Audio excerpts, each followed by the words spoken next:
Praise Lord. परमेश्वर के जीवित नाम में आप सबको जय मसीह की। मैं जॉन स्टीवनसन आप लोगों के लिए आज एक नया सुसमाचार लेकर आया हूँ। ये सुसमाचार पौलुस का है और पौलुस अपनी किताब फिलिपियों के अंदर क्या कहता है इसको आज हम देखेंगे। यहाँ पर फिलिपियों की कलीसिया को पौलुस की तरफ से एक ये लेटर है और इन लेटर्स को हम पढ़ते हैं और इनसे परमेश्वर क्या बात करना चाहता है वो हम सीखते हैं। पौलुस ये जब लेटर लिख रहा था फिलिपियों की कलीसिया में, तो ये यूरोप की इसकी पहली कलीसिया थी जो पौलुस ने वहां पर स्थापित की थी। और ये कलीसिया को लेटर लिखते समय पौलुस कारागार में है, पौलुस जेल में है और जेल से ये लेटर को लिख रहा है। मतलब परमेश्वर की पवित्र आत्मा से पौलुस भरा हुआ था कि आप देखिए जेल में है, सताव में है, परेशानी में है, उसके बावजूद भी उत्साह पूर्वक इस किताब को उसने लिखा, इस लेटर को उसने लिखा।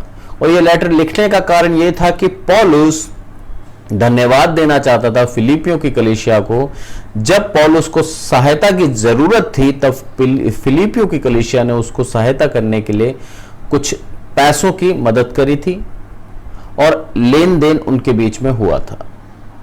यहां पर परमेश्वर हमें यह सिखाता है कि तेरी आवश्यकताओं को मैं तेरे मांगने से पहले मैं पूरी कर दूंगा। अरे मैं तेरा परमेश्वर हूं, मेरे पे तू पूर्ण भरोसा कर। और जब तूने अपने जीवन को मेरे ऊपर आधारित कर दिया तो अब तेरी चिंता मुझे है। ये चीज को आप बहुत ही महत्वपूर्णता से समझें कि जब हम परमेश्वर को अपना जीवन दे देते हैं तब परमेश्वर क्या करता है, उसको अपने हिसाब से चलाता है।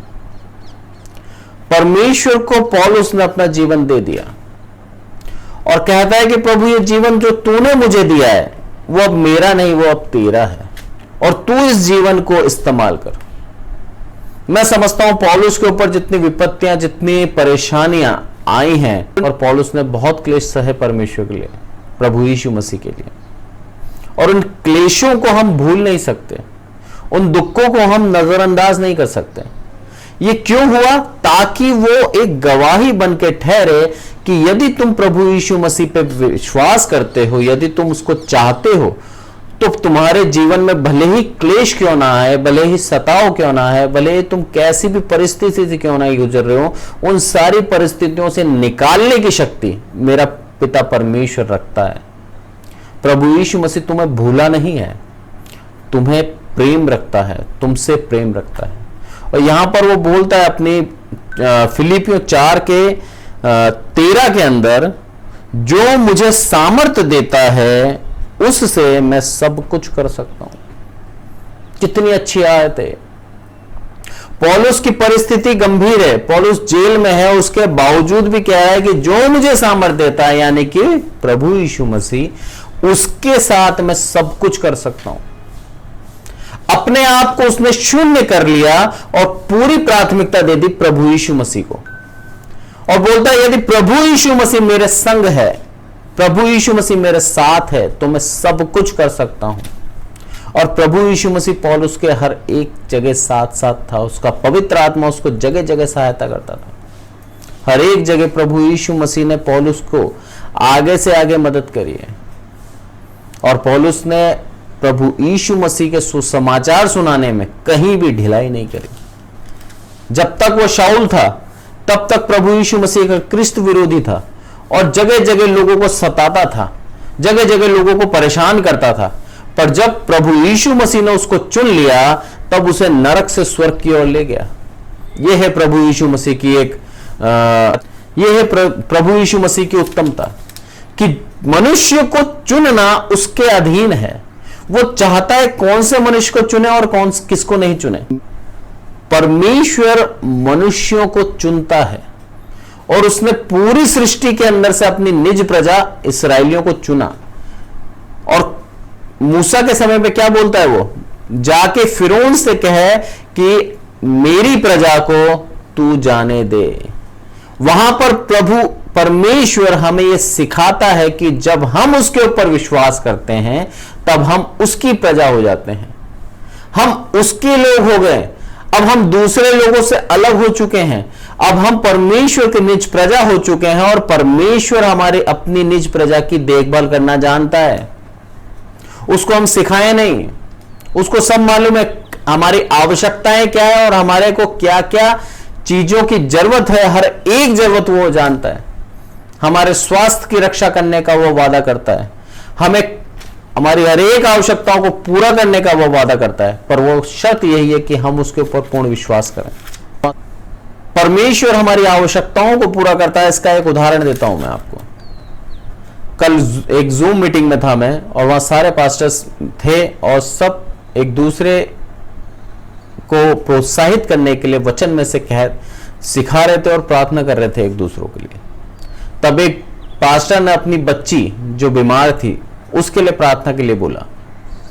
उसके पास उस बच्ची के इलाज करने के पैसे नहीं थे, पर उसने मांगा नहीं। परमेश्वर हमारी आवश्यकताओं को जानता है। परमेश्वर ने दया डाली सीनियर पास्टर के दिल में, और उन्होंने क्या करा, उसको तुरंत आर्थिक रूप से मदद कर दी। उसको मालूम भी नहीं था कि मैं ये परमेश्वर के वचन सुनने के लिए इस मीटिंग में आऊंगा और मुझे परमेश्वर इस तरह से सहायता करेगा आर्थिक रूप से। यह है परमेश्वर तुम्हारी जरूरतों को आगे से आगे पूरा करता है। तुम्हारी हर एक जरूरत को वो जानता है और तुमसे सिर्फ ये चाहता है कि तुम उसके ऊपर पूर्ण भरोसा करो, पूर्ण विश्वास करो।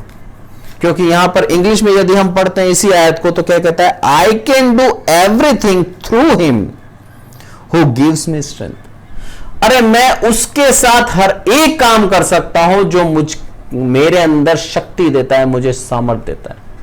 परमेश्वर का पुत्र प्रभु यीशु मसीह आज हमको शक्ति सामर्थ्य देने के लिए तैयार है।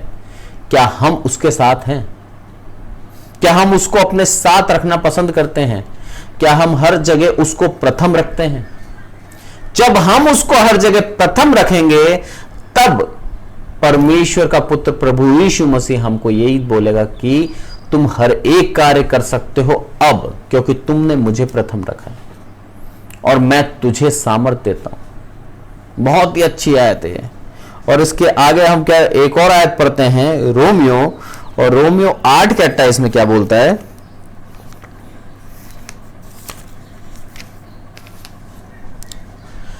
हम जानते हैं कि जो लोग परमेश्वर से प्रेम रखते हैं उनके लिए सब बातें मिलकर भलाई ही को उत्पन्न करती है, अर्थात उन्हीं के लिए जो उसकी इच्छा के अनुसार बुलाए हुए हैं।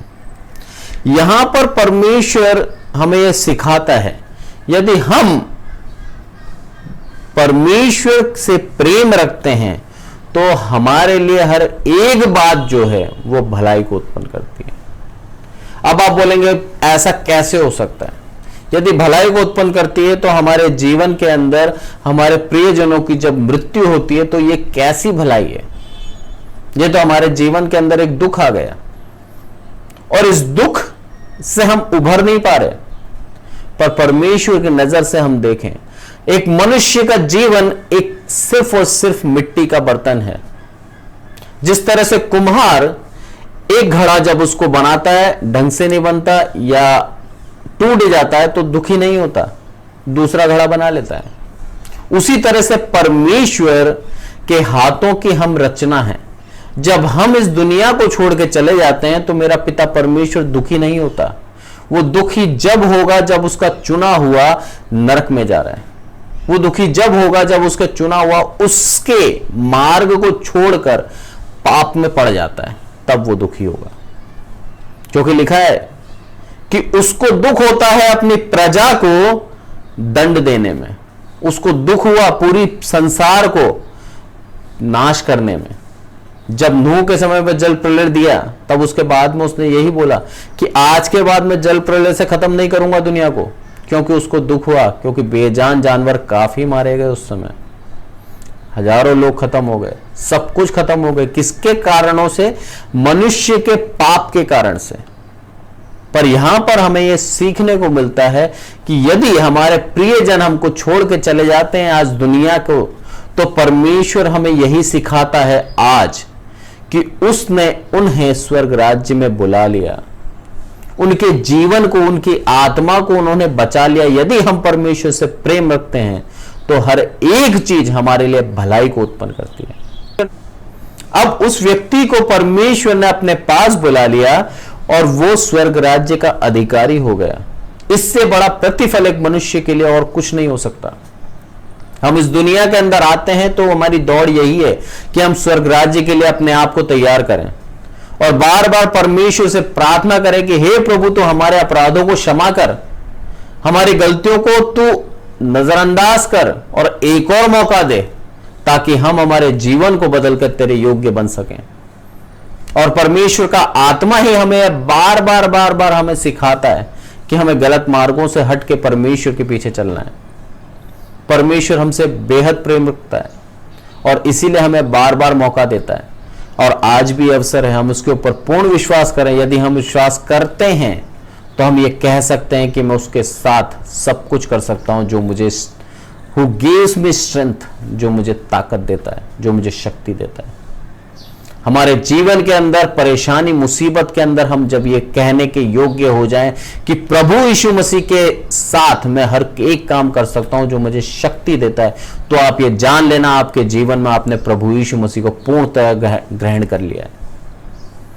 आज आप परमेश्वर के इन वचनों से हम सीखते हैं कि हम उससे जब प्रेम रखते हैं तो हमारे लिए हर एक बात भलाई को उत्पन्न करती है। हम जब उसके ऊपर विश्वास करते हैं तो वो हमारे अंदर एक शक्ति देता है, हमारे अंदर एक सामर्थ देता है। और आगे हम एक और आयत पढ़ते हैं, रोमियो 12:2। यहां पर क्या कहता है, इस संसार के सदृश ना बनो, परंतु तुम्हारे मन के नए हो जाने से तुम्हारा चाल चलन भी बदलता जाए, जिससे तुम परमेश्वर की भली और भावती और सिद्ध इच्छा अनुभव से मालूम करते रहो। अरे तुम इस संसार के सदृश ना बनो, ये पौलुस की एक सलाह है। यदि तुम परमेश्वर से प्रेम रखते हो, यदि तुम उससे शक्ति पाते हो, तो तुम अब इस संसार के सदृश ना बनो। क्योंकि एक संसार के सदस्य यदि तुम बनोगे तो तुम क्या होगे, धीरे धीरे उसकी जैसे करने लग जाओगे और तुम आत्मिक जीवन से दूर हो जाओगे। पर यहां वो बोलता है उसके सदृश ना बनो, और आगे बोलता है परंतु तुम्हारे मन के नए हो जाने से। अब तुम्हारा मन नया हो चुका है, परमेश्वर उसके अंदर वास करता है और पवित्र आत्मा ने तुमको अभिषेक किया है। अब जब तुम नए जीवन पा चुके हो तो धीरे धीरे क्या करो, ऐसी भली और भावती जिससे तुम परमेश्वर की भली और भावती और सिद्ध इच्छा अनुभव से मालूम करते जाओ। तुम्हारा चाल चलन भी अब जिस तरह से बदल गया है, तुम्हारा नया जीवन, और जब तुम नए हो तो तुम्हारा चाल चलन भी अब बदलो। अब तुम तुम्हारी पुरानी आदतों को छोड़ते जाओ, अब तुम पुराना चाल चलन त्याग दो। परमेश्वर की नई इच्छाओं को जो भली हैं और जो मन को भाती हैं, ऐसी इच्छाओं की इच्छा अनुभव से उसकी इच्छा को पूरी करते जाओ। अनुभव कब होता है, जब हम कोई कार्य करते हैं। बिना कार्य के अनुभव नहीं होगा। परमेश्वर की यदि इच्छाओं को हमें जानना है, पहचानना है, तो हम उसके कार्य करना आरंभ करें। उसके कार्य क्या है, वचन को बांटना। जब हम उसके वचनों को बांटेंगे, उसके कार्य करेंगे, तब परमेश्वर की भली और भावती जो मन को भाती ऐसी इच्छा का अनुभव हम करेंगे और हम जान लेंगे कि हमें क्या करना है आगे। परमेश्वर वचन से बहुत ही साधारण रूप से हमें समझाता है कि हम उसके साथ सामर्थ्य पाते हैं। हम यदि उससे प्रेम रखते हैं तो हमारे जीवन की हर एक बात उसके लिए, हमारे लिए क्या है, हमारे जीवन की हर एक बात हमारे लिए भली है। और जब हम उससे प्रेम रखते हैं तो अब क्या है, संसार के सदृश नहीं बनना है, हमें उसकी इच्छा मालूम करने के लिए अपने चाल चलन को बदलना है। परमेश्वर सच में हमें इन चीज से सिखाता है कि न केवल हम हमारे आत्मिक रूप से नए हो, पर हमारे चाल चलन से भी हम बदलते जाएं, ताकि लोग बाग जब हमें देखें तो साफ कहते हैं ये परमेश्वर का पुत्र है, ये परमेश्वर के पुत्र के सदृश बनना चाह रहा है। जब हमारे चाल चलन को लोग बाग देखें तो उनको यह मालूम होना चाहिए इसके अंदर भी वही दया है जो प्रभु यीशु मसीह में थी, इसके अंदर भी वही इच्छा है दूसरों के प्रति भलाई करने की जो प्रभु यीशु मसीह के अंदर थी। प्रभु यीशु मसीह चाहता है कि हम उसके समान बने। प्रभु यीशु मसीह चाहता है कि हम उसके समान दूसरों के साथ परोपकार करें। परमेश्वर इन वचनों से हम सबको आशीषित करे और हमें यही सिखाए कि जब हम उसके साथ रहते हैं तो हम शक्तिशाली हैं, हम उससे प्रेम रखते हैं तो हर एक चीज हमारे लिए भलाई उत्पन्न करती है। और जब हम उसके साथ नए बन रहे हैं तो हमारे चाल चलन को भी हम बदलें ताकि उसकी भली और भावती जो अनुभव से प्राप्त होती है उसकी इच्छा वो हमें ज्ञात हो और उस इच्छा के अनुसार अपने जीवन को चलाएं और स्वर्ग राज्य पाएं। परमेश्वर का बहुत बहुत धन्यवाद इन वचनों के लिए। और जो भी मेरा भाई सुन रहा है ऑनलाइन, मेरी बहन सुनती है जो भी ऑनलाइन, उसको परमेश्वर आशीषित करे। जय मसीह की। Praise the Lord.